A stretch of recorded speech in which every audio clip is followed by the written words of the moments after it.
Greetings, everyone, and welcome to another episode of the Critical Podcast. My name is Jimmy Good, and joining me this week is my go-to podcast compadre, Mr. Joe Lever. Oh, Jimmy, what's up? Hey, if I was to say, welcome to the jungle, you would say, we got fun and games. No, I gotta stop saying it. And Levi and Fletcher is joining us. Levi, how are you doing, pal? I'm not following that up. Hi.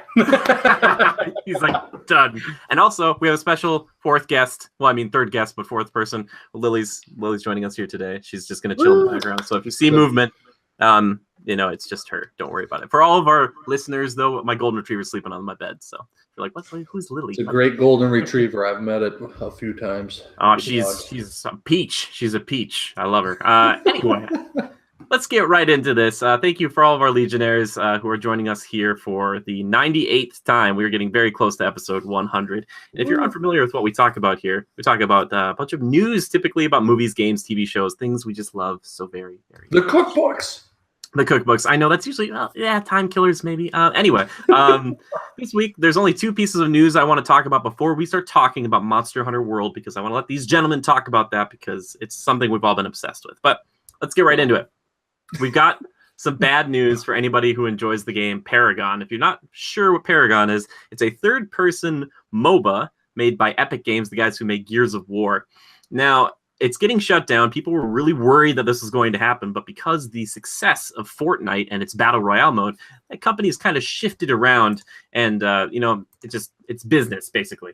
And I want to read the statement here because it's kind of sad, but they were kind of open about it, So here's the statement they issued. Hey, everyone. It's with heavy hearts we've decided to close down Paragon. We truly appreciate everything you put into Paragon. We received many passionate ideas for where to take the game. The outpouring of thoughtful suggestions is another testament to this incredible community. After careful consideration and many difficult internal debates, we feel that there isn't a clear path for us to grow Paragon into a MOBA that retains enough players to be sustainable. We didn't execute well enough to deliver on the promise of Paragon. We have failed you. Despite the team's incredibly hard work, and we're sorry. To try to make this right, Epic is offering a full refund to every Paragon player for every purchase on any platform. This refund will come directly from Epic rather than your platform provider. And they kind of go through all that stuff. They say they're going to continue operating the servers through April 26 to 2018. As the player population continues to decrease, matchmaking times and quality will further degrade. Thank you for joining us on this journey and for your dedication to Paragon. This is kind of interesting to me because I know that there was a lot of kind of push into the MOBA market a few years ago. And this was kind of one of those, this is their hook. It was like, it wasn't going to be a top-down sort of thing. It was going to be you were playing kind of Gears of War style, jumping around, blowing stuff up. Levi, you're pretty familiar with MOBAs. How do you feel about this information? Is this surprising to you at all? It's not really surprising. What I am surprised by is the refund, actually. I've got to hand it to Epic to actually do that. That's nuts. So yeah, I'd rather they, call it a day instead of beating a dead horse and realize that it's a very hard market to get into and move on. Put your resources where they're needed. So yeah, and I think the MOBA market space is so very competitive, but there's only kind of three big ones. Joe, I know you kind of have heard a little bit about some of these, like League of Legends, Dota, Heroes of the Storm. Those are kind of the big three. I'd say the first two are those most big ones. Have you kind of any interest in this genre at all, or are you just kind of like, that's just kind of its own thing, not for me?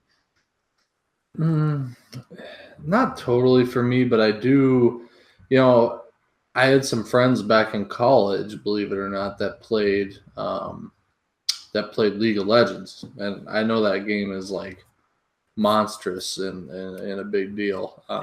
I played it much. Mm-hmm. Yeah, I've never even touched it. It's a free game online, am I right? That's correct. Yep. Mm-hmm. Which is kind of unreal, but I never picked it up. It looked kind of fun. The more I kind of saw of it, I was like, man, communication and all that was a big deal, but it had some appeal to it. It looked fun for sure. Yeah. I've never really dabbled much myself, but. Yeah, and I know that you don't really know like a ton about this particular game right here. This one maybe you would have liked a little bit more because, it does have that kind of console feel to it. You don't have to be on a computer necessarily, and you can kind of enjoy it in a different way than you would like League of Legends and stuff. But yeah, the communication, obviously crucial. And unfortunately, sometimes that leads to a lot of toxicity.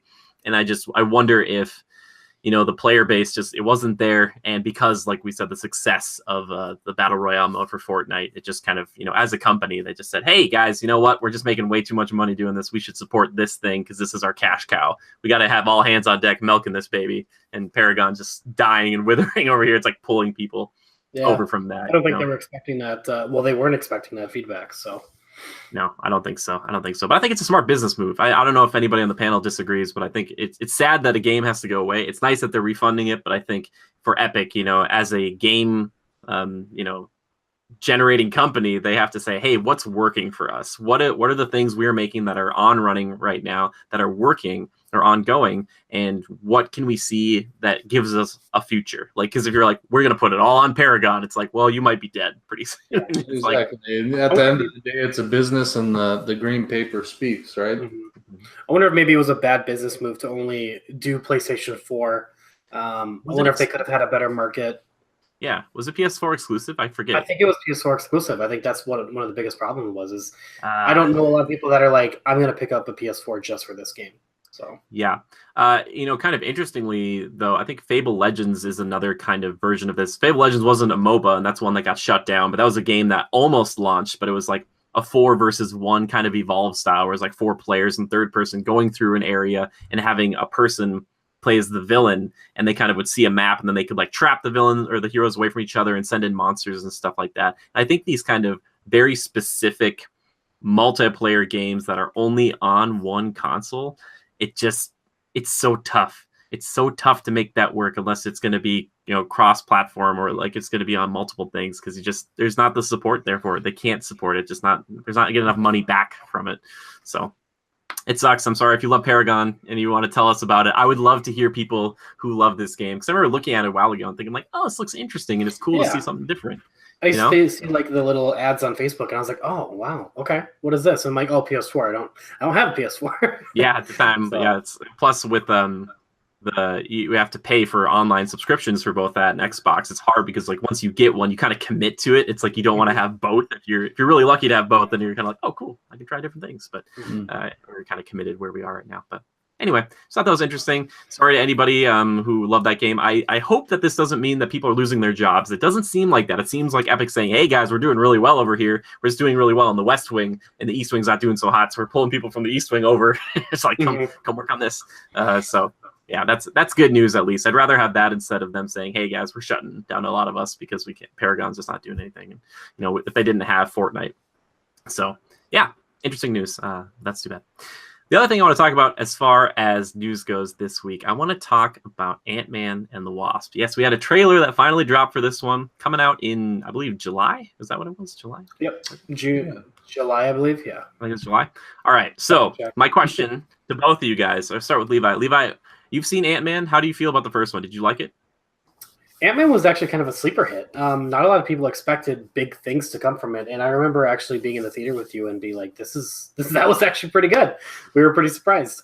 Paul Rudd held his own as a character, and I think they picked a great player or person to play Ant-Man, because Paul Rudd's like a nerd. He's a big nerd, and he'll admit that. And I think he put a lot of heart into that character when it needed it. Joe, how about you, man? Are you a fan of Ant-Man? I can't remember. There's appeal there, but ultimately, there's a lot. It's kind of crazy. It's a little out there. It's kind of hard to grasp. But maybe as we get into it, I'll kind of divulge why I am not as big of a fan of Ant-Man as other characters. But fair enough.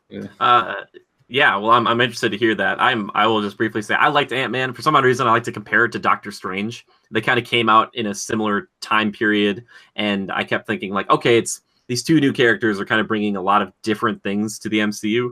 But I really like just the character of Levi was saying there. I like Scott Lang. I like that guy. I do. I genuinely like him, and I like kind of the fun things. That it's a fun movie. It's like a heist movie, but it's kind of lighthearted, which is nice, because a lot of those MCU movies are like, it's the end of the world, and it's like, this one was like, nope, we're just gonna make a tank be on a keychain somehow. Don't think about it. But yeah, very both that and Doctor Strange are very Phase 1 Marvel movies where it was like you take the hero, give him something special, and then you have a villain who's got the same power and then make him crazy, you know? So it's like it wasn't like too like different, but I really liked it and I'm excited about the sequel. Now, Joe, please, I want let's get into this, guys. If you haven't seen the trailer, please go watch that first because then you'll understand what we're talking about here. Mm-hmm. But Joe, what is it about Ant-Man that like kind of has you hesitant? What is there? I see the hesitation. What is it?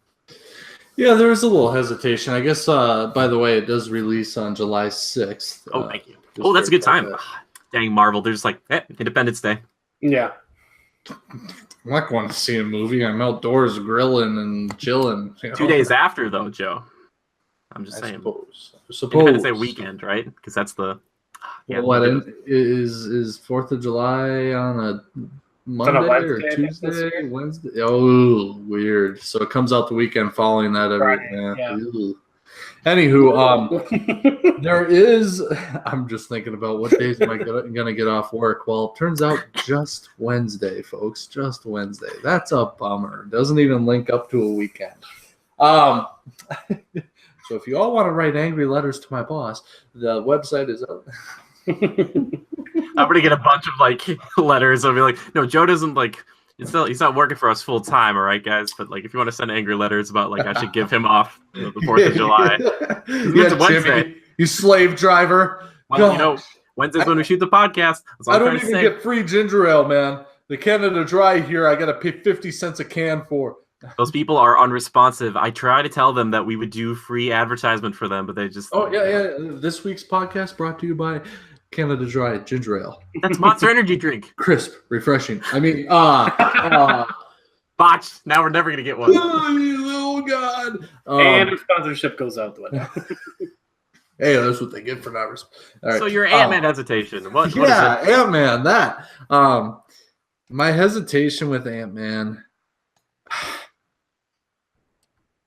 It's almost the same with Doctor Strange. It kind of gets a little... It just gets a little questionable for me. I don't know why, but I have a hard time really... Maybe it's the physics. Yeah. I think it's that because like with Superman, whom you love, you could just take into effect. You're like, oh, he's from an alien planet. He comes here. He's super powered. With these characters, they're manipulating the world around them or themselves in a way where you're like, yeah, like I'm all right with it. I'm all right with it, but I'm not. But I am. I don't know. I don't see how it's like a superpower sometimes. I get that he can do certain things people can't, but apparently when he's tiny, he still has the strength of a full man. Yeah, man. Doesn't really make him special. You know, like is he gonna go fight Captain America? Well, Cap wouldn't see him coming because he jumped up and he punched him in the face, and he'd be like, "Oh yeah," and Captain would be like, "Yeah, okay." Right, a punch from a normal guy. No, yeah, it's. I mean, here's the thing. I think it started off as Ant-Man was a mediocre character to me. I thought that the design and Paul Rudd, great. Paul Rudd, the character overall. You mentioned it earlier in the intro to this segment, but great character. I like the comedy. Yeah, it's well done. I think there's some passion there. I totally get that impression. But the thing that kind of gave him a step in the right direction was his feature in Civil War.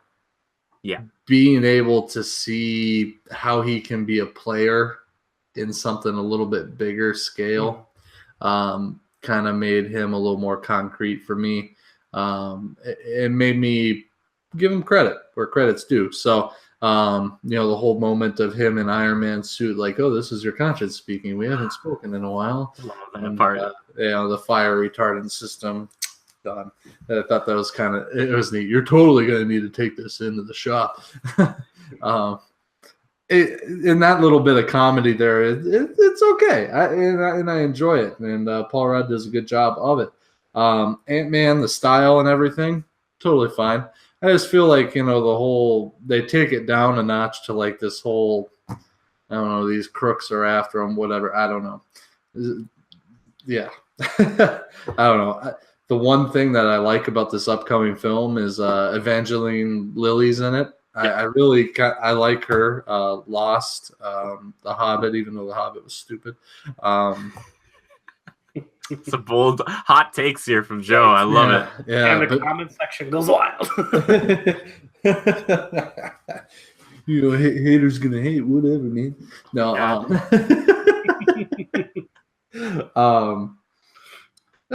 no. I think Civil War is kind of the buff he needed. Ant-Man was good. I don't want to say I'd go out of my way to watch it. I think the first time I watched it, it was on FX one time.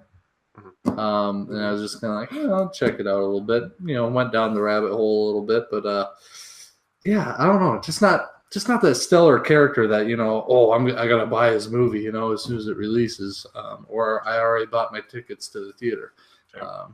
So you're hesitant on it, Levi. How about you, man? Because you sound like you're kind of a fan of it. How do you feel about this trailer? I was a little underwhelmed by the trailer. I'm not gonna lie. Especially coming from Marvel, I was a little disappointed. They are so good at putting together trailers and getting people hyped for films, and compared to like the lineup we've got going on this year between Black Panther and then Civil War, Infinity War, too many wars. Wars.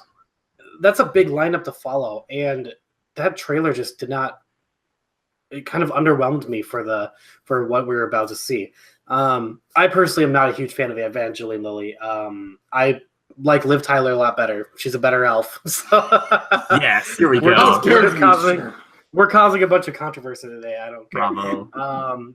I love That's Liv it, Tyler. Jimmy. I can't do this anymore. I'm out. I would have much rather had her be the Wasp. But I don't know. We'll see. Maybe there'll be better trailers, but that one just didn't really quite do it for me.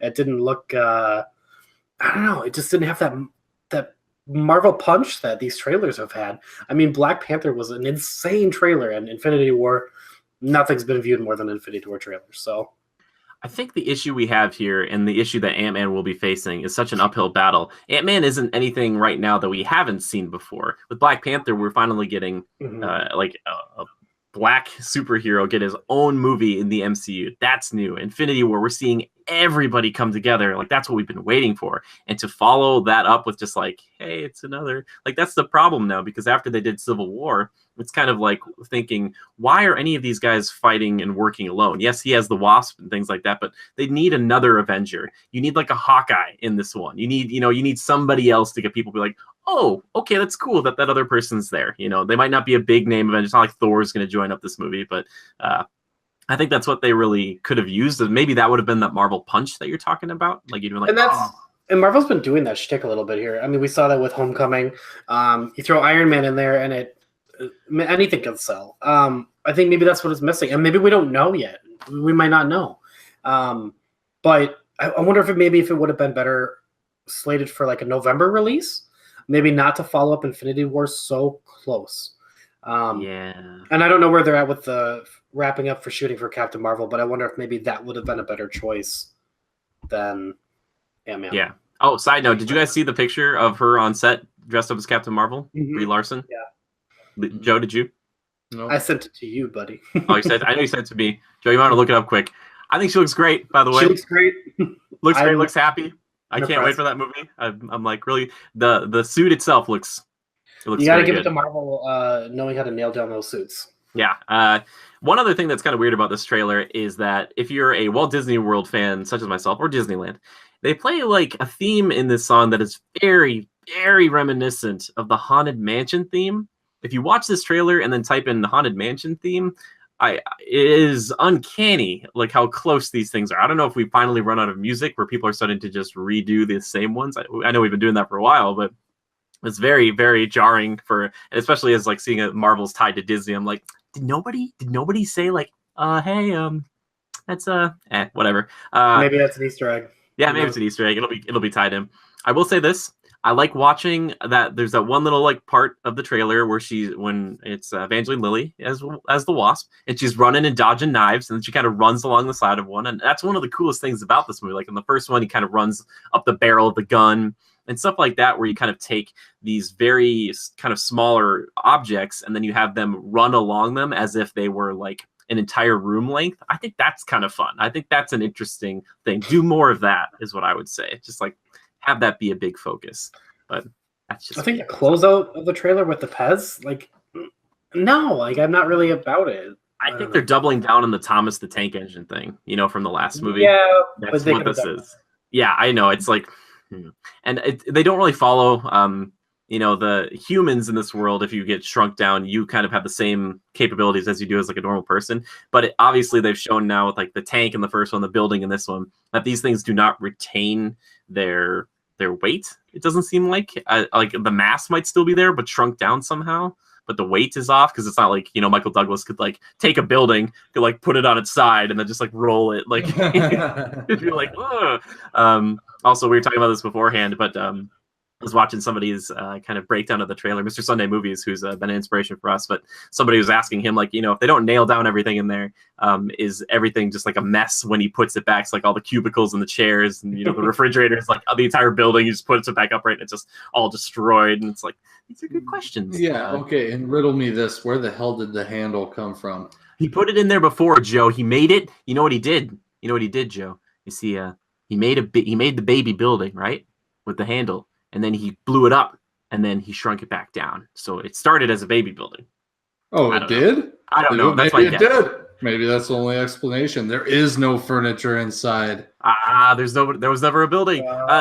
Did you like the van, like going underneath and like expanding and knocking the van? That's kind of cool. I was like, I kind of like that. Yeah, Levi, did you like any like the shrinking, growing stuff in this trailer?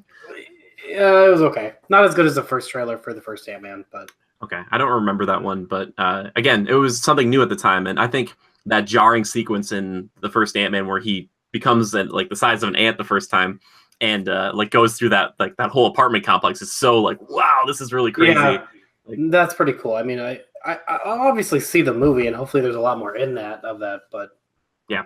Can I say that I also just love Michael Douglas? I really like him as this character, and I like his rapport with Scott, or I should say Paul Rudd. I love the whole, like, he's like, oh yeah, he's like, you gave her wings and she's got blasters. He's like, you didn't have any of that, like when I was, and he's like, yeah, I had all that, which I was like, yeah, he clearly did. He like shows that thing at the very end. He's like, yeah, I've had all this stuff. I just don't want to give it to you yet. I want to make sure you're worthy of it. And I'm like, oh, that's really cool. Yeah, I'm excited. I don't know who the villains are so much. I think Ghost might be one of them. You kind of see like this like hand moving like kind of crazy, and that kind of hooded figure. And then you also see Lawrence Fishburne in there, who I think will end up playing like an old friend of Hank Pym's, as he'll turn into Goliath. I don't know if we're going to see a gigantic Lawrence Fishburne in this film. Maybe a flashback to a gigantic Lawrence Fishburne. Here's hoping for a gigantic Lawrence Fishburne, because that would be really great. But I want to do hypometer check, everybody. Joe, on a scale of 1 to 100 degrees of hype, where do you sit with Ant-Man right now? I'll give it a moderate 70. Okay, that's nice. Yeah, like it's gotta be. Levi, how about you? Compared to its lineup, like I said, I'd probably do like a 65, 70 as well. Okay. I think I'm going to be slightly optimistic because I had a fun time. I'm going to give it 75. I'm 75. I'm going to be hopeful. Again, it's hard, to come off of Infinity War and do something else. Not that they have to match it, but the question is he going to be part of Infinity War? Is this going to take place maybe right before Infinity War and right after Civil War? Spoiler alert, he's in like a super prison, then he gets broken out of, but then gets captured again, it seems like.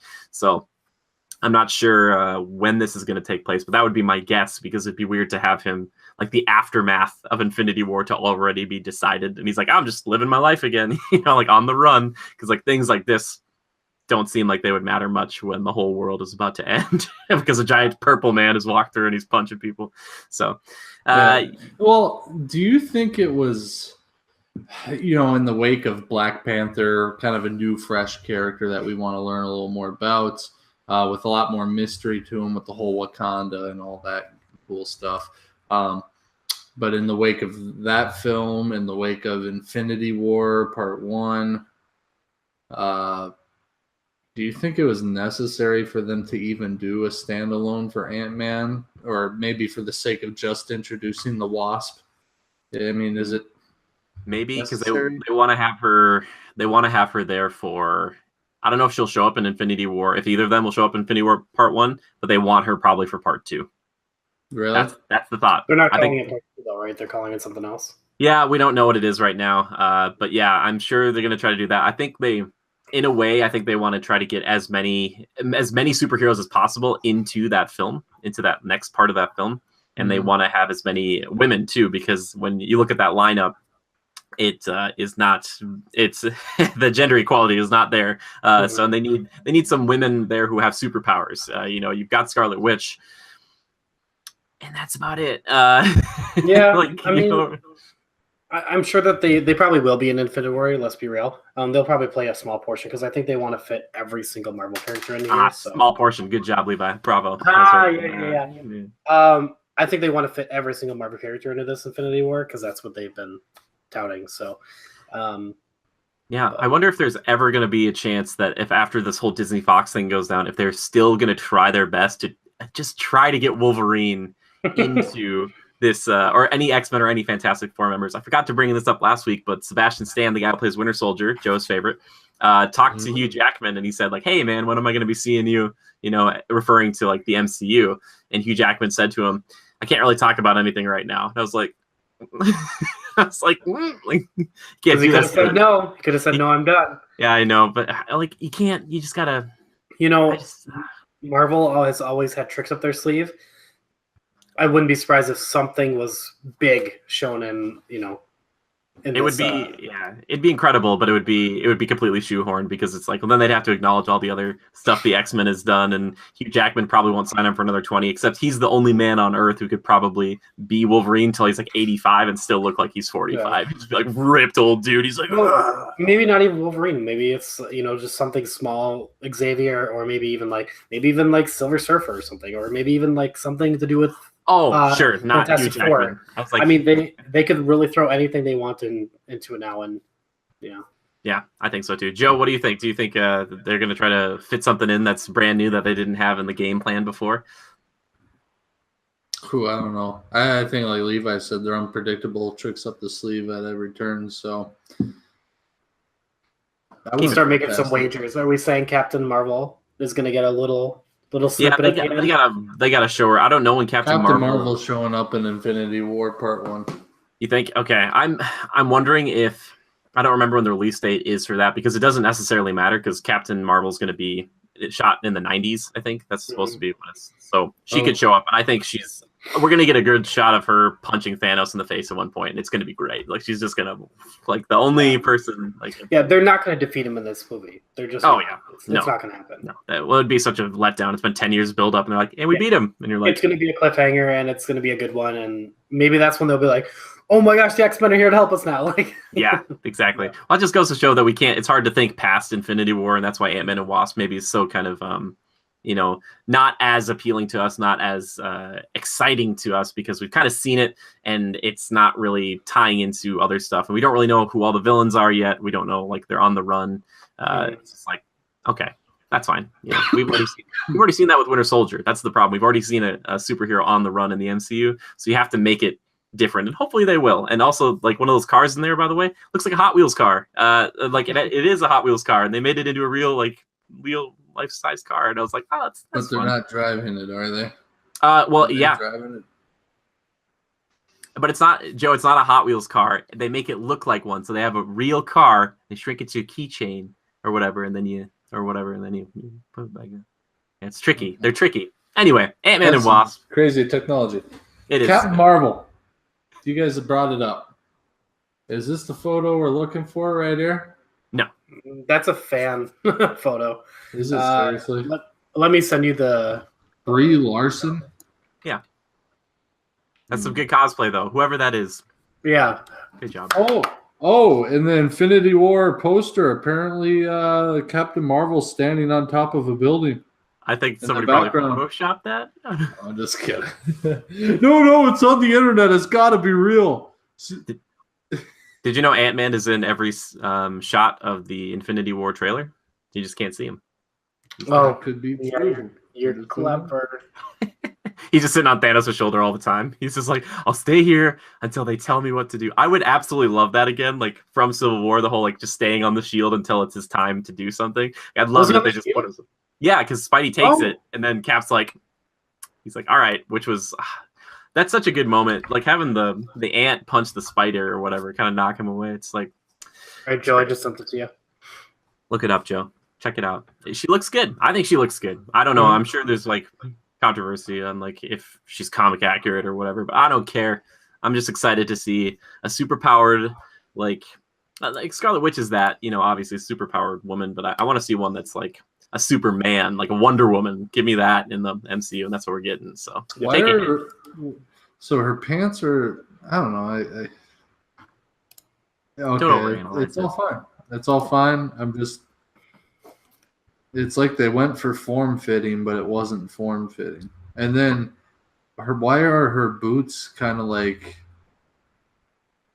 they're wrapped around, like they're there, but then for the shoe part, she's wearing like black shoes, and the boot comes down and just has like a cuff that sits on top of it.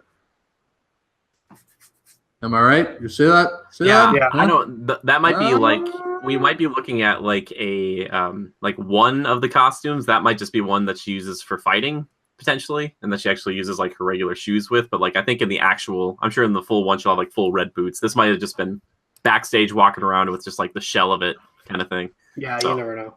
It's kind of cool. I mean, I won't lie. I mean, they have a lot of what's the word? I mean, there's good textures. The colors are kind of appropriate. They're not too. I like them because they're not too jump off the screen bright and kiddish. I like that they got that little bit more of a dark tone to it. I think that's sharp. Same with kind of like DC with Superman's suit. I always talk about that, but I like the different what's the word, shapes and stuff and the ridges. Yeah, it's nice. It's a lot of good design. It's well done. I honestly don't know a lot about Captain Marvel, but trying to let you guys see it here. I'm sure you can just Google it, but we will soon. We'll know plenty soon, and I'm excited about that. Plus, if we get the Skrulls and stuff in that too, with Ben Mendelsohn coming back from Rogue One, we all know him as Danny Rayburn, but that movie, I'm excited about. And Samuel Jackson will be back. I'll be talking about him later, but he'll be back as Nick Fury. So probably have two eyes, and then you'll lose one. I'm sick of these monkey flying snakes on this Monday to Friday plane. That's going to happen because they'll shoot to the sword. Or Sword, I think that's the name of like the Shield group, kind of basically, but space, and they're on this like gigantic spaceship, and you just know there's going to be a moment where he's on that spaceship, and there's going to be a bunch of Skrulls running around, and someone's going to edit the whole like snakes on a plane joke in there, and it'll be like, this is perfect. This is perfect. Anyway, Ant-Man and Wasp, Captain Marvel, Infinity War, MCU, we can't wait, but hopefully Ant-Man impresses, and Captain Marvel, when we get that trailer, I think that's going to be something we're all really hopefully excited about. You got kind of a high bar with Wonder Woman. Not that you have to be the same, but it's going to be a different type of movie, they've said. But it just, sure. bring your A game, Marvel, because let's say Patty Jenkins, she was bringing it. Gal Gadot was bringing it. So yeah.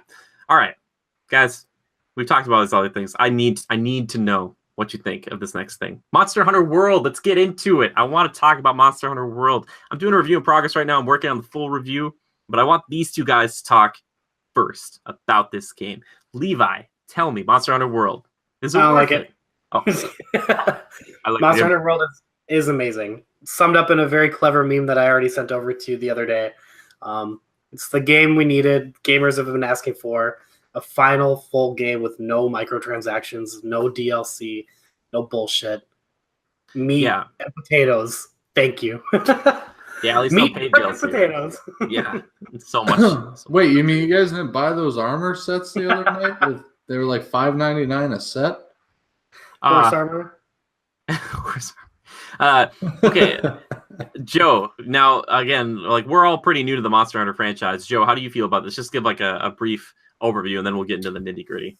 How do I feel about it? Yeah, how do you feel? What's your heart tell you? I feel like part of me, I kind of want to know how much time was put into the development of this game, because there is a lot of detail and a lot of features, a lot to take in, flat out, period. Jimmy, that's not ginger ale. I know. Well, I try to drink it when I'm not talking, so that way they don't get the sponsorship. I'm gonna tell on you. No, I'm just kidding. What would you do without my comedic relief? I don't know. Have a successful the podcast would be must. You guys did it on your own. I didn't say a thing.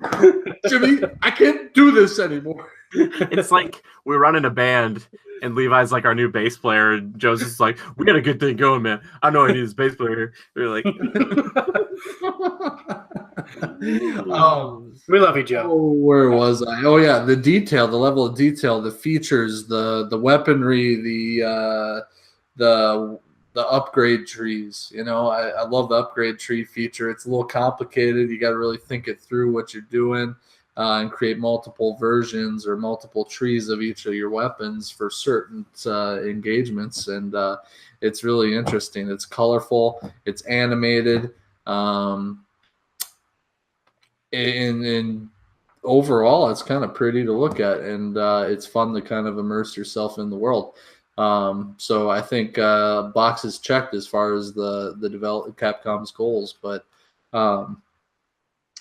I think my only drawback thus far with it is I wouldn't call this a drawback. It's a lot to take in all at once. It takes you a little bit to get used to how things function and work and some of the features. I mean, it's endless. I mean, from growing your own herbs and stuff to make potions and things for healing, the combinations of things that you can combine to what's the word?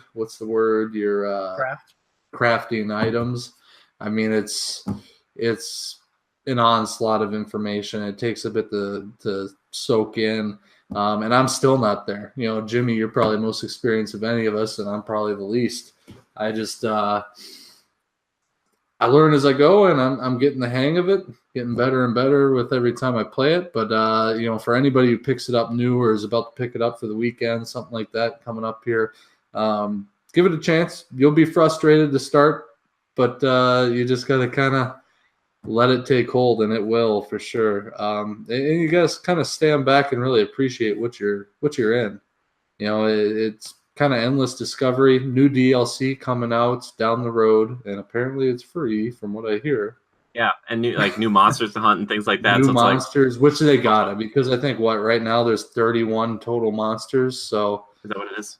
I think it's only 31. So I mean, we're gonna blow through that in like no time, right? 2 weekends, maybe. Yeah.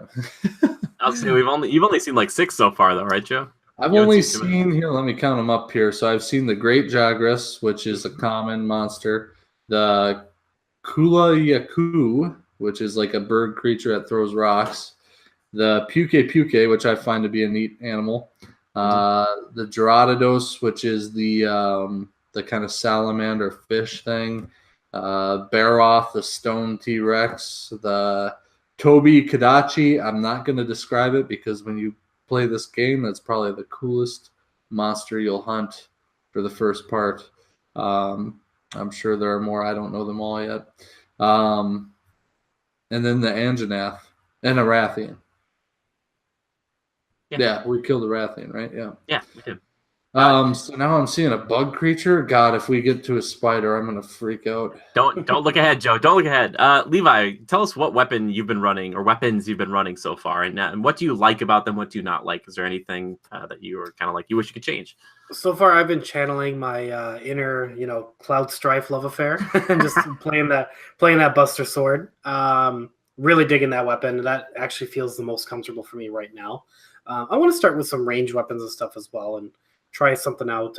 But that felt like the most comfortable weapon to really get started with. So now that I'm a little bit more into the game, I feel like I can start being more creative and branch out. What sword is that again? The Buster Sword?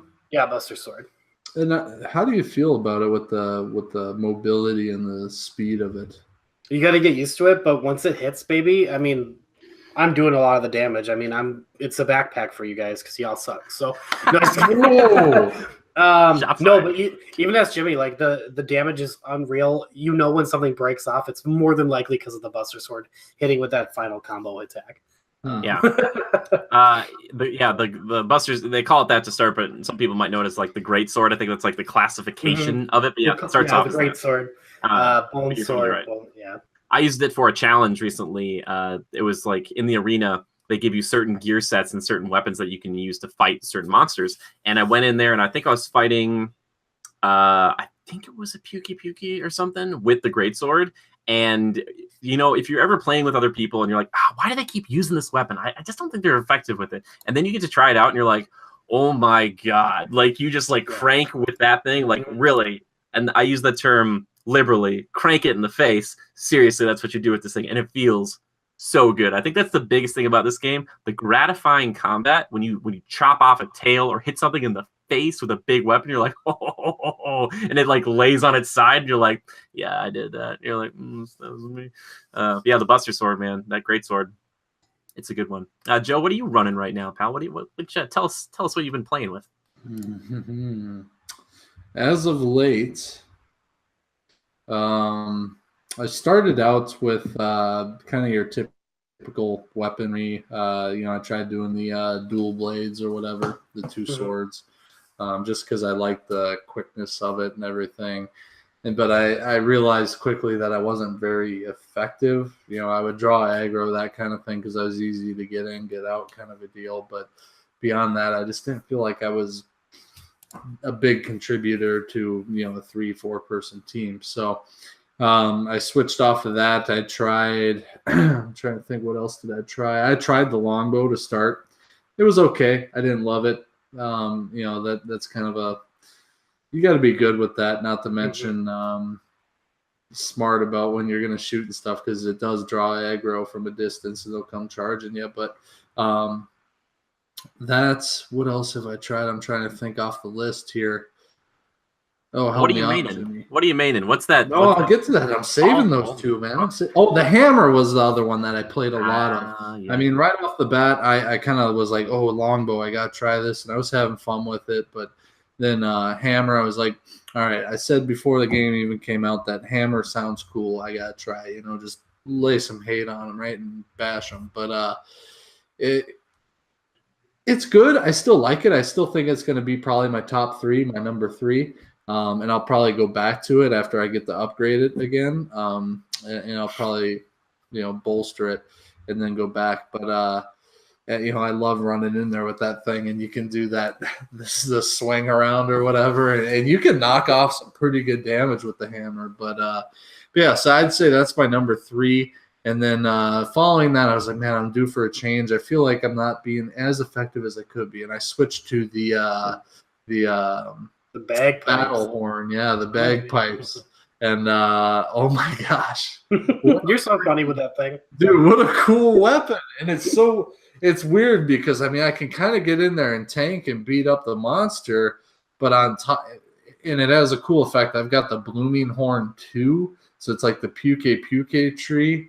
And so I constantly, as I hit the monster in the face, I poison it, or I can kick out clouds of dust. Poison, and so I feel like it's effective in that way.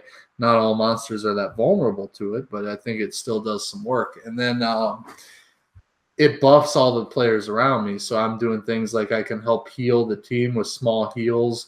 I can help boost movement speed, attack resistance decrease or whatever it is, so the monster can't resist attacks very well.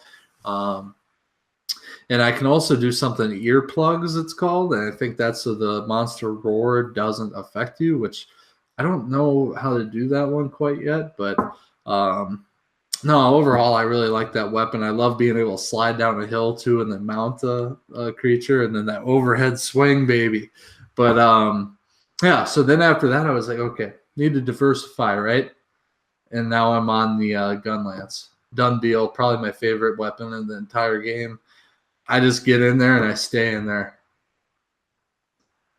Yep. Take that, monster. This is my home. It's my home. Just blowing it up with these big, like, explosive shells. Just like, just block, shoot, and then do the big charge combo every now and again and lay some hate. But I love that weapon. And I love all the different renditions of it. So I'm going to probably create like 5 so I can just, whichever I feel like that day. Man, cool weapon. It's a little slow when you got it out, but that shield, baby, don't underestimate having a shield. Last night, Jimmy and I played a little bit there, and I needed Anjanath monster parts, so we hunted, 2 or 3? Yeah, something like that. We hunted I'm like in there, and this is my first time with the gun lance, and I had upgraded it to the Kubachi one, Tobikadachi, the electric. Yeah, the electric style, and it's got some. I won't give away anything because you got to look for yourself. It's a cool design from that monster, but anywho, I'm confident with this thing. I'm in there, and I'm just like, oh wait, it's about to blow fire. I'm like, Jimmy, do shields block fire? He's like, yeah, I think so. Well, I'm gonna try it out, and it hit me. Takes a little bit of health off you, but I had a defense buff from a fish meal and stuff. That shield blocked dang near every bit of it, and that right there is just like, okay, I'm here to stay. And you just lay hate and time your reloads for the gun, and if you do that, you can do 150 damage with certain combos, and it's awesome. It's a blast. I like that. I can just kind of plant my feet and stay in there. I think that's kind of my style. It's a blast. Well done, Joe. But bravo, you guys are bringing the punch tonight. I'm so proud. Long-winded. But that's just how fun it is. I love being descriptive about it. Oh, no. I turn like your blast pun because you blast with the gun lance. You blast. Oh, yeah. I got to say that I feel like 2018 is already a success. Never did I ever think I'd hear, Joe, you utter the phrase, I have the blooming horn too, which is in the puke tree. That's mind-blowing. Yeah. Going into this game, the second I saw the weapon roster, and I was like, what the hell's the bagpipe?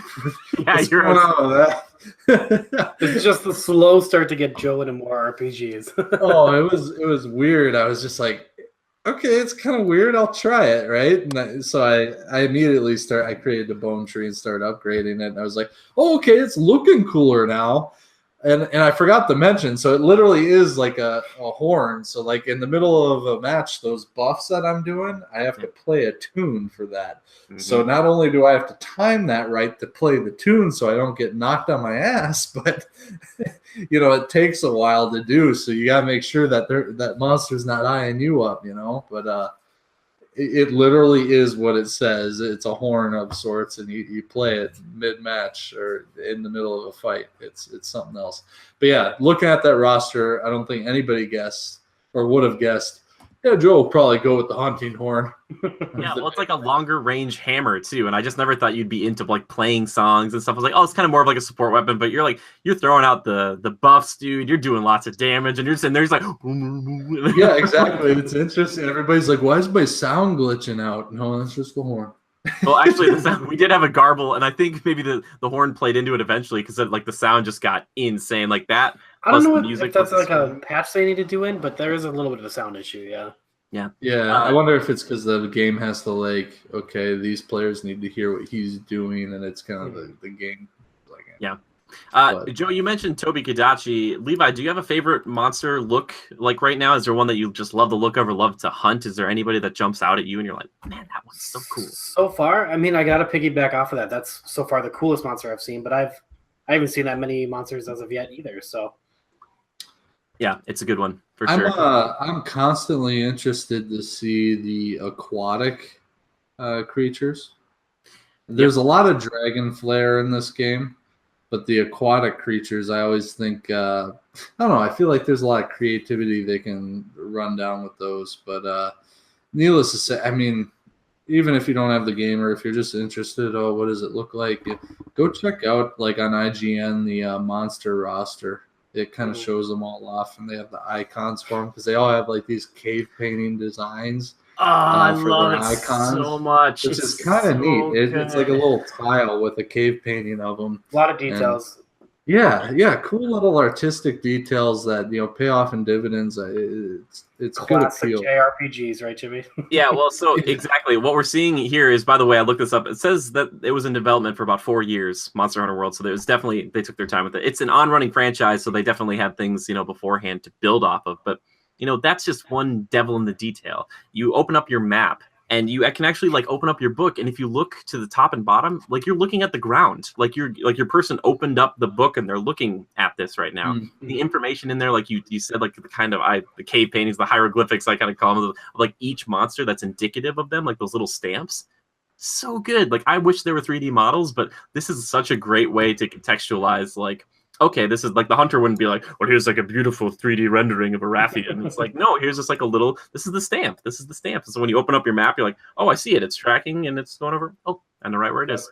It's just, it's great. Yeah, you guys mentioned that it is a little overwhelming. That's for dang sure. They try their best to kind of, give you a little bit at a time, but at the beginning it'd be like, whoa, and they give you all the weapons up front to let you try them all out. It's not like, all right, everybody starts with sword and shield and then you can get those things later. It's like, no, here they all are. Try it out. See what you like. And I highly recommend that. So I can't help myself. I was browsing the list.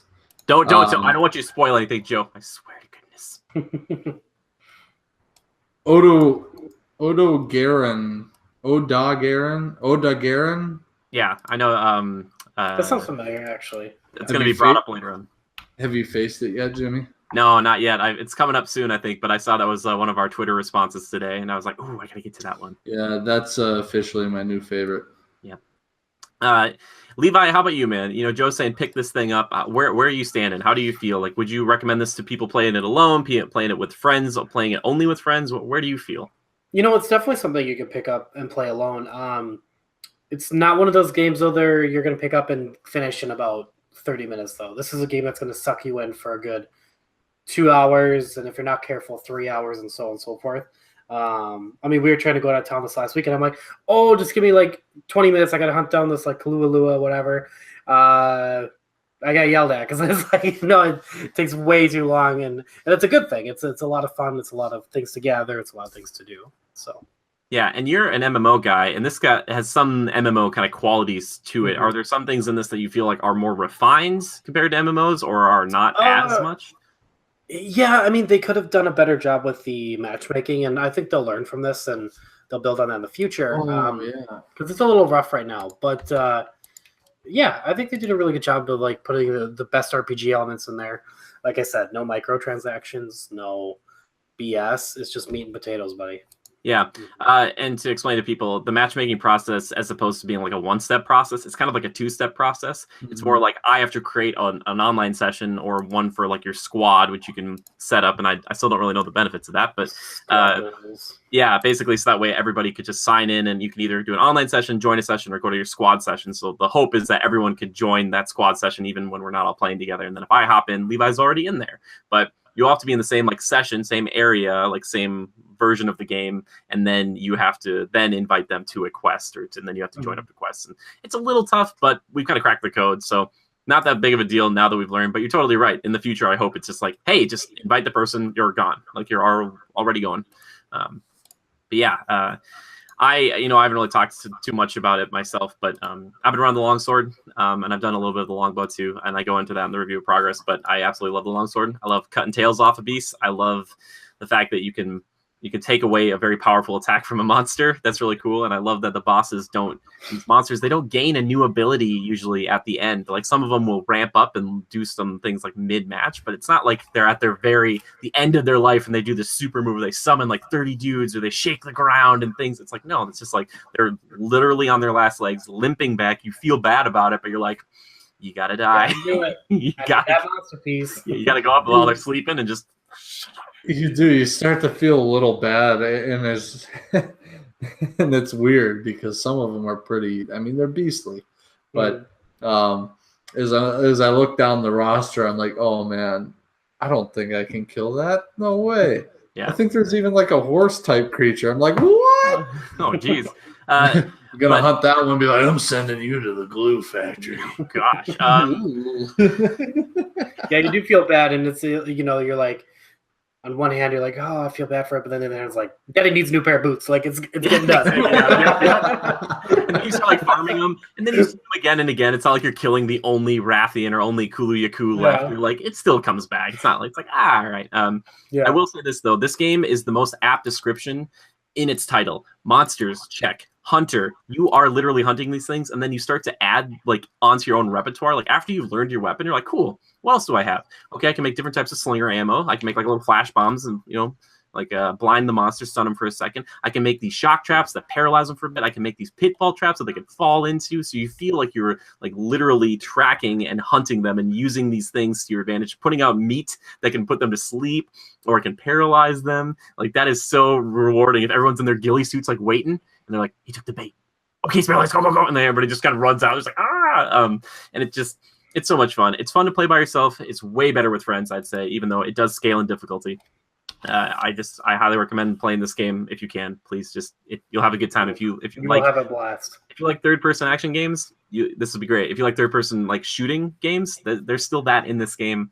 It's just so much to do, and I think we all recommend it. I don't know if there's the negatives, the small ones that there aren't enough to say like, nope, this isn't worth your time. So, hi, Poppers. Yeah, Lily's like, I agree, don't you, Lily? She's my little hunting hound. Look how groggy she looks. She's like, hey, how's it going? This guy's been playing Monster Hunter World constantly. No, I mean, this was definitely a sleeper hit. I mean, people knew it was coming out, and the diehards were a fan. But once it hit Reddit and once it hit everything else, it blew up. I was at the release, at GameStop the night of, and I was surprised by the turnout. Absolutely. So, yeah, and what were you there to do, Levi? I was literally there just to trade in Battlefront 2 for Monster Hunter World, because Battlefront is garbage and never again. And you were like, oh, you didn't know they were releasing the game early. Yeah. The guy was just like, yeah, we're doing our Monster Hunter release at 9:00 tonight. I'm like, okay, yeah. Yeah. And I texted you boys, and I'm like, hey, look at what I got. I was like, he's like, you got it already? How dare you? But yeah, it's a great game. I could go on and on about it, but I think we'll keep it there. But guys, any closing remarks? Any like sentence or two that you want to kind of wrap up with? Joe, anything else you want to say? If you're like me and you're kind of your typical bro gamer, stick to the normal average games, the big names, and you don't typically play games of this style, I would advise to give it a shot. Mm-hmm. Nice. It's changed my thoughts on games of this style quite a bit. Hey, Monster Hunter World, you're doing things that I didn't think could happen. But I have to comment on this for years. But I have to comment on this. Something that it does have is the fact that you're in a hunting party. You're there with your buds and you're tracking down a monster, and it's and you got to work at it. You're invested in it. Win or lose. I mean, it's just a good time, and you're not going at it alone. It's kind of fun in that aspect. It's like it really helps you to role play that. Like, oh man, what if it was really us going after it? Well, first of all, I'd be running the opposite direction. Yeah. But it just is. It's fun. You get together, and it's a game that bodes itself well to the social aspect of gaming. So yeah, definitely. Levi, how about you, man? People try it. It's a 9.5 out of 10. Absolutely. Oh, look at Very that. high score. I haven't had this much fun playing with my friends on a video game since the Evolve beta. Yes, that's such a good way of putting this. And I was going to say, yeah, that's good. I just haven't, because, I mean, as much as I love playing Overwatch with you guys and stuff, it's just not – I mean, Overwatch is Overwatch, We have fun, but something new and exciting, I haven't had this much fun playing with you guys since then. Absolutely. Yep. I think the player versus environment aspect of this game lends itself a lot more to fun times with your buddies, because when you get angry that you lost to the computer, you're like, but when it's to other players, there's something, you're like, what's wrong with our group? And this one, it's like, okay, what can we be smarter about next time, or what could we do differently? And it's like, it doesn't feel that bad when you lose. You're like, I'm just gonna get right back out there, baby. I'm just gonna get right back out there. This is what Evolve should have been. This is what Anthem needs to learn and needs to adapt. They need to put some of these aspects into their game if they want to be successful. Because guess what, Anthem? As excited as we are for you, regardless of how you come out, you will be compared to this game. People will say, guess what? I like Anthem, but it wasn't as good as like last year's Monster Hunter. If you aren't being smart about with all the microtransactions, all that crap that you're gonna do, just be smart, make a fun game that's really good, and add some of these elements into it. It doesn't have to be the same, but you really need to think that like you're going to be compared to this, and if you aren't as good, your new franchise is going to be dead on arrival. That's what I'm going to say. Just I want Anthem to do well, but this game is just like, ugh. If this game came out last year, this would have been, people would have been like, ooh, Breath of the Wild's so good, but so is this game. Yeah. People would have been like, ugh. They were very smart with their decision making. They wanted a full year to get in for that Game of the Year award. I see you.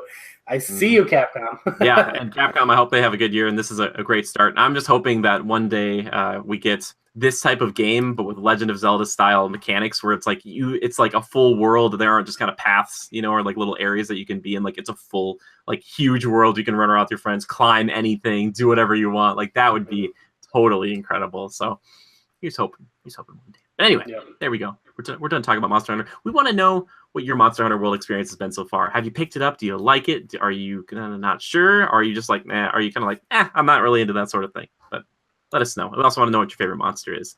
But it's time to get to that segment of the show that Levi likes to call. I like to call it, but Joe really likes to call it.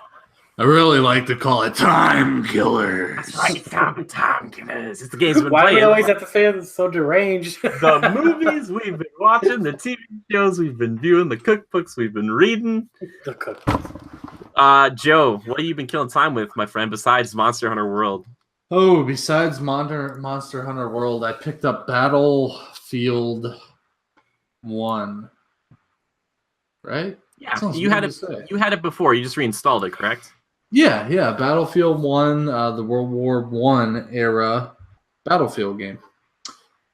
I picked it up. They've updated some things. Feels a little smoother, a little crisper, a little cleaner. That is a beautiful game. I gotta admit, for any first-person shooter I've ever played, large maps, large multiplayer, and all the features, the driving with vehicles and equipment. I looked at it and I was like, man, the detail and everything, the fluidity, it's well done. Beautiful. EA, at least they did something right. Yeah. And so going back to it, I downloaded it because my fiance Haley loves to play it. In fact, guess what she's doing right now? It's her off season, but she's having fun with it, and I'm so jealous. Yeah, it consumes her a little bit, so she'll get in there, play for a couple hours once or twice a day. Yep, I was gonna say she doesn't want this podcast to end. She's like, the longer they talk, the more time I get. Exactly. Yeah. No, she has fun with it, and she gets pretty good at it, believe it or not. And I played it for a hot minute when I was getting her back into it to show her a couple things to give her a refresh. And because, I mean, she's not much of a gamer by any means. I mean, she rarely picks it up except for this. But I was just like, man, this is a good game. Like, and I had to play a little bit of a match because I need to pick this up again and play a little bit more. So played a little bit of that. Other stuff. Have I watched anything lately? No. That's about it for me. I mean, Monster Hunter is obvious, and we talked enough about that. So yeah, cool. Levi, how about you, pal? What you been killing time with? I haven't really had much time for anything else besides Monster Hunter, bud. Still playing that WoW. Allied Races were released today. You wowed it. Wow, people know what I'm talking about. What are you pre-order for Battle of Azeroth went live yesterday. So there's 4 new races you can play. Well, what 4 new races? What are the races? Yeah. Lightforged Draenei, Void Elves, High Chief Tauren. Like, it's just a version of each of these. And there's Void Elves or something like that. Yeah. Yeah. Okay. Yeah, I've been playing that. I hope to do some streaming this week. I know I said that last week, but life happens. That's okay. But yeah, no, that's pretty much it.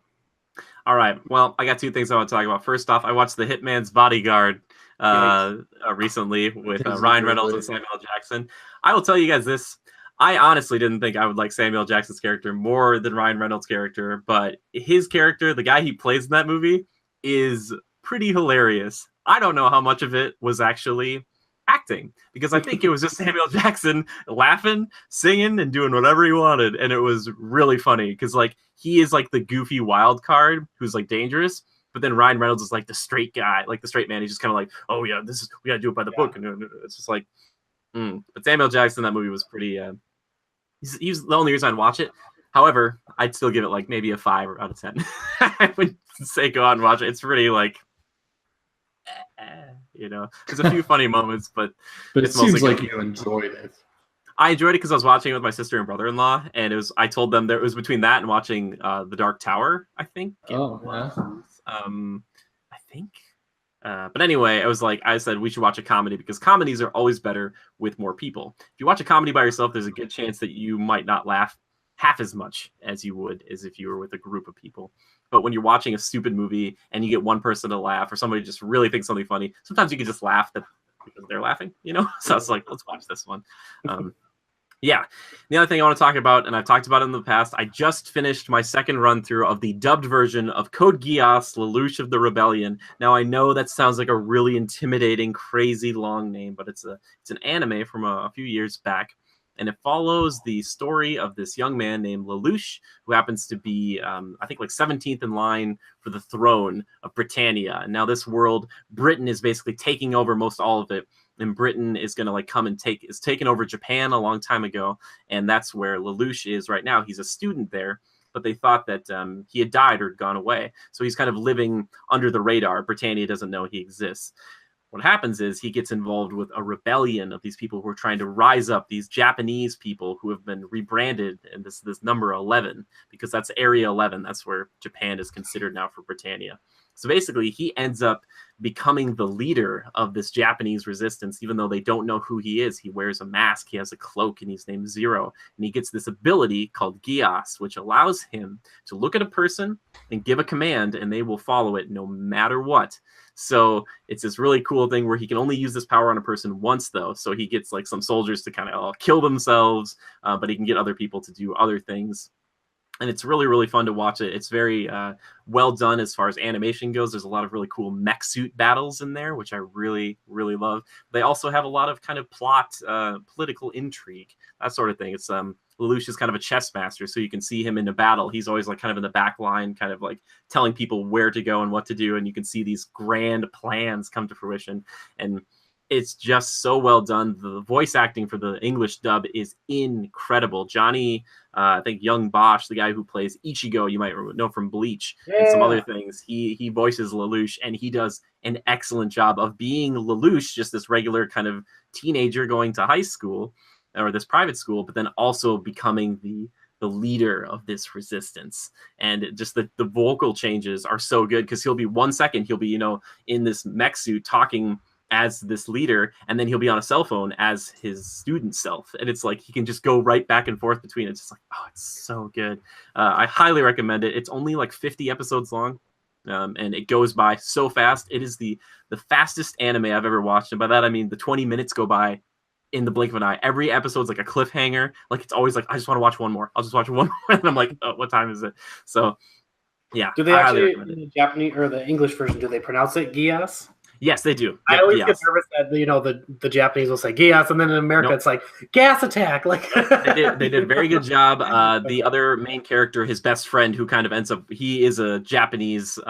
He happens to be Japanese, but he ends up working for Britannia, becomes a knight of theirs. But his name is Suzaku. He's voiced by Yuri Lowenthal, who you know as Sasuke from the Naruto franchise. So there's some really, really good. Really, really good voice actors in this one, and the direction and just how everybody sounds is just, for the most part, really spot on. Also, a special shout out to her name is Colin, and she is kind of Lelouch's right hand woman, and she becomes his best fighter, and it's just really cool to have at the very beginning, a woman in an anime be one of the greatest fighters in a mech suit, and people are just they can't stop her. Colin Koski, but yeah, I highly recommend it if you can. It is for free. If you download the Funimation app on your Xbox or PlayStation, and you can watch it with limited viewing with ads, so it's just a few ads here and there, but you can watch that whole thing really high definition, really well done. I highly recommend it. It's it's hard for me to say anything bad about it. I just wish there was more of it, but the way it wrapped up, and it's incredible. Please check it out, please, for me. Thank you. Anyway, let's move on to community feedback and questions, my favorite part of the show. I asked our dear Legionnaires to tell us their favorite monster from Monster Hunter, because that's all that I can think about lately. Ryan wrote in, he said, I haven't seen many monsters, but I do like flying ones. So upon a quick search, I like the Black Wyvern. I'm not exactly sure what that one is, but Guess we'll find out. I'm sure we'll see it soon. Fragadin, our buddy Sean, he said so far Odo Garen, so the one that Joe I think brought up before. I knew we were going to talk about that. Beaten Down Brian says, I want my own Kulu Yaku. I love that dopey bird, and I absolutely love that. It's like Pokemon. It's like the one that I think I'm like, that's stupid. Somebody loves that, and he's cute. Kulu's cute. Jai says not very far yet, but so far, Toby Kadachi for being fluffy and having a weird flying squirrel attack, which these animals, we forgot to mention this, but they're like 2 or 3 usually animals smashed together in a way. You're like, okay, I know it's like a snake thing, and then it like does the flying squirrel, and you're like, whoa, what? You're giving too much away. But yeah, Toby Kadachi is, even looking at the roster, probably one of the coolest by far. But there are a few other ones that rival it easily. Very neat.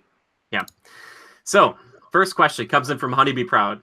She asks us, what's something terrifying that we've all come to accept as a fact of life? There we go. It's a different one today. Bills? Joe? Adulting. Adulting, yeah. We all wish we could just play Monster Hunter all day and not have to go to work. I hate school. For goodness sake, stay as long as you can. Stay here for as long as you can. For the love of God, cherish it. Cherish it. I was trying to remember it. Oh, man. I think a terrifying thing is like, not that I'm concerned that I'm being constantly surveyed, but, and obviously I'm a person who puts like himself on video all the time. But, like the ability to, it's really amazing, but also terrifying that like you can transmit any type of information simultaneously around the world at any time. Like that's incredible, like, and terrifying at the same. It's like, oh, it's cool. It's also really scary. I thought about that one, but that's not like I don't accept it. That's such a dude. You're watching our podcast right now. Joe is becoming a Japanese anime fan because that is something they say in that. They'll be like, I don't accept death. And you'd be like, what do you mean you don't accept death? Like a character would be like, I'm not going to die because I don't accept it. And you'd be like, oh, okay. Okay. Yeah, I guess super weapons too. That's kind of scary. Nuclear bombs. Yeah, no one likes that crap. Koala asks us, what's a current trend in video games you want to end? You just want to stop it, and don't say microtransactions. Too easy. Wait, say it one more time, please. Current trend in video games that you want to end.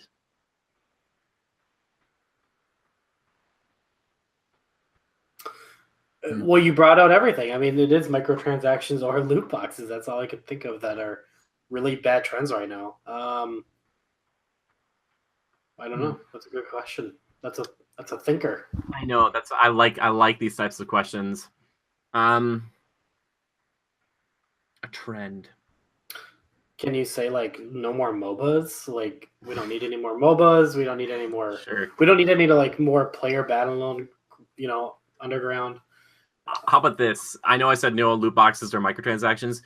How about no, like, in Shadow of Mordor or Shadow of War is what I think about. No pause menu ads. I don't think that should be, I don't know if it's becoming more of a trend, but I hate, and Assassin's Creed kind of does this too, or when you start up a game, if you pause the Shadow of War, it'll show you ads too. But like when you start up like an Assassin's Creed game, it'll be like a bunch of chunky blocks of like, oh, you want to play the game? Oh, if you want, you can buy the season pass over here. Oh, here's like another DLC. Oh, it's ads. Like, yeah, advertisements. Sorry, it's just like. I'm gonna say no more season pass. Just do it and be done with it. Yes. Zelda, they did it right, but kind of. But the Trials of the Master Sword should have been part of the game. No, yeah, like we don't want a season pass. We don't. Like, I'd rather pay the $100 up front just to get the game and have it and be able to play through the whole thing like we used to be able to. I think that's a really good one. I think it's a very good one. Joe, do you have any? No. No. Yeah, the season pass thing is a little annoying. I mean, at what point are these game developers getting a little money hungry? Well, yeah, and I know that people have said, like, games cost more now than they ever have, but I've also heard to the contrary. I haven't done the research, and I get that, these are a business, and if they can get money from people, they're going to try to. I would just rather have it be, let's give the season pass a couple of months after the game is actually out to actually announce it, because when you announce a game and you're like, but then for like $30 you get the season pass, you're like, well, why don't you just wait like a year and then just put all of that in the game. Like, well, we gotta start making money now. So it's like, Well, I say it should just be advertised on your Xbox home screen. Why be advertised within the game? I don't want it pushed on me when I'm trying to like enjoy the immersion in the game itself. Look at the last however many years. We have tons of classic games that didn't need these. They didn't need to recoup their losses because they had a complete game, and the word spread, and people wanted to play that. Mm-hmm. We wouldn't need the season pass. We wouldn't need the DLC if the game was just finished to begin with, and we could all just play it through. And then you tell your buddies, "Hey, this game is awesome. You see on Reddit, this is awesome. You see on Facebook, this is awesome," for a reason. Yeah, and see now they're spoiled with the ease of marketing and spreading the word and just getting it in front of people. It's too easy, right? So they can lack in other areas and make up for it by doing that. Yeah. Well, the problem, I think the games as a service model is so lucrative and so many people want to do that. They're taking these single player games and trying to do just that, trying to get people to come back, spend more money. The problem is you look at some of these things where they said like, oh, single player games are dead. And it's like, well, then Horizon Zero Dawn and Zelda sell like freaking hotcakes. And then it's like, then Microsoft's like, well, we have Fable. I just want to make a Fable game. No, it's just like, just make a good game. Just make a good game. Like, and then, add that stuff on. Franchises sell themselves. Halo sold itself. It didn't need, it didn't need the extra. And I get it. Not every franchise is going to be as successful as those AAA titles, but then maybe that's what it is. Why are people going to even give you a second chance if you have to buy a bunch of extra crap for your game? Well, Halo's an interesting thing to bring up because it had, the backing of like the multiplayer that people were really interested in. But now we look at Destiny that's having a lot of problems because they've kind of hurt their player base. They have this dedicated group of people, and then they kind of, it seems like they're hurting them now too. And I don't know the exact specifics of it, but it's really sad because it's like, well, if your core player base is like, hey, here's a fun idea. How about you don't lie to me for experience? Because it's like when I kill something and it says it's giving me 60 points and then it actually doesn't give me that, and you're trying to make it harder for me to like level up and get those bright engrams. It's like, don't do that. Like, it's like, please. It's like, maybe that's a trend. Stop trying to like mess with your player base. Like, don't do it, because we're gonna find out. Because you know what I said about the whole like instantaneous communication around the world? People love to find this stuff, and they will destroy you. Yep. Look what happened to. Oh God, what was that? Look what happened Battlefront 2. They tried it. They tried real hard to sneak it in, and people were like, nope, we're shutting this down. This is garbage. And everybody rose up, and it's garbage. And again, the one franchise on the entire planet, if someone came to me and said, Jimmy, you get to pick any intellectual property on the world to make the most money with, what would you pick? I wouldn't even have to hesitate. I'd be like, Star Wars. I mean, I know, Joe, you're not a huge Star Wars fan, but you'd even be like, yeah, just any Star Wars game. Just like make a Star Wars thing and it will sell money. It'll just sell. It'll just sell. That's all it does. So don't muck about. Anyway, last question here. We get very heated, guys. All of our viewers. Calm down. Don't. This one comes in from Beating Down Brian, whom I love so very dearly. What is your worst gaming habit? For me, it's accidentally clicking the right analog stick when playing first-person shooters. It's not too bad when the button is crouch, but I must look like a dope when I'm standing there doing a melee attack from 20 feet away from another player. Can't say I've never been good at melee because I'm kind of light on the sticks, except for the left one to walk. But as far as my looking stick on the right side, I'm pretty light with it.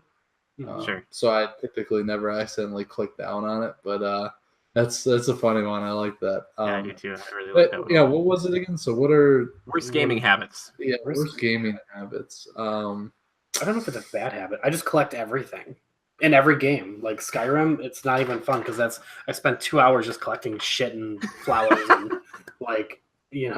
Well, those games have so much just like straight up junk where it's like it doesn't make anything. That's another good thing about Monster Hunter. Jump back to that for a second. Everything you get serves a purpose. Everything serves a purpose. You're not just getting something you're like, oh, cool, you can sell that for just like money or zenny. It's like, nope, that you can make that into like a cool bomb. You're like, oh, cool. Yeah. Oh, my worst gaming habit is for sure accidentally hitting my mute button on my sound mixer. Oh my gosh, you guys do that all the time. It drives me insane. All the damn time. I'll be talking for like a straight 10, 15 minutes, and then I'm like, sure. Just like lose it. I like to think those are the times you have like a really specific point you're trying to make, and you're like, they're not even guys, hey, come on, guys, like you're not even listening to me. Don't talk over me. Like in my mind, I'm like, why is nobody responding to me? Or you're like having a deep conversation. You're like, guys, in real life, I'm just having a really hard time. And you say it all, and then nobody says anything. You're just you guys are still cracking jokes. I'm like, geez, heartless. That's really good. Okay. No, 9 times out of 10, it's like, I had to talk to Haley or something came up, or somebody called me, and I forget to turn it back on, and I'm just like, oh. I think so collecting stuff for Levi, hitting the mute button for Joe. Oh, man, GTA 5 not hitting X to load into online, and I always end up in the story and have to reload. Oh, that's horrible. I have tried to be better about this because it's a problem I know that I hate when people do this to me. But when I'm playing a game like a Monster Hunter or a MOBA or something, trying to realize that it is just like straight up, and Monster Hunter is easier for this, but like it's supposed to be for fun.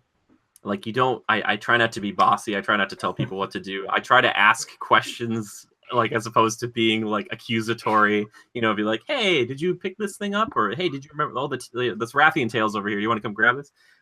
As opposed to be like, get over there, get that thing. We got to go. It's like, have some fun. So I try to think it's from a place of love. You just want the game to be fun. Yeah. I want everyone to have so much fun. Like I want everyone to be so happy. Like that's all I want. I'm a people pleaser. And if people aren't happy, then I'm like, what's the point? Like I love this game, but if you guys aren't having fun with it, with me in the game, there's something wrong, and that's on me, So Jimmy can, I find it interesting you say that, Jimmy. I've only picked up on it a few times.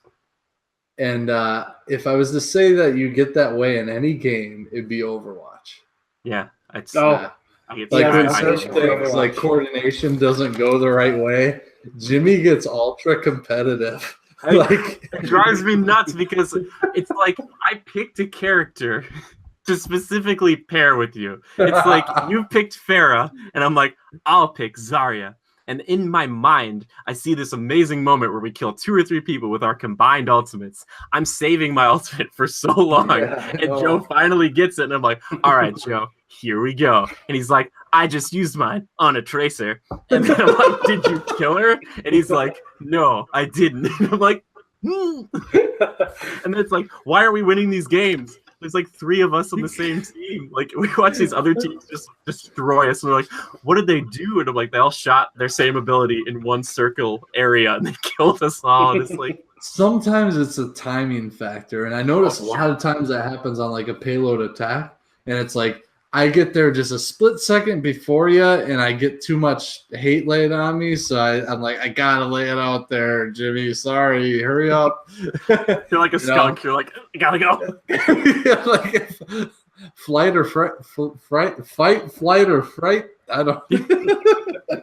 Yeah, and I tried. That's why it was so frustrating because I love those moments, Joe. When like back in the day, when we had like double Reaper or something stupid like that, or like when they patched that or made it change that. It's like when you get those moments where like Drew is Reinhardt and you're Pharah, and I'm May, and we just throw it all together. It's just like, oh, this is so like the tastiest moment, the moments you fight for.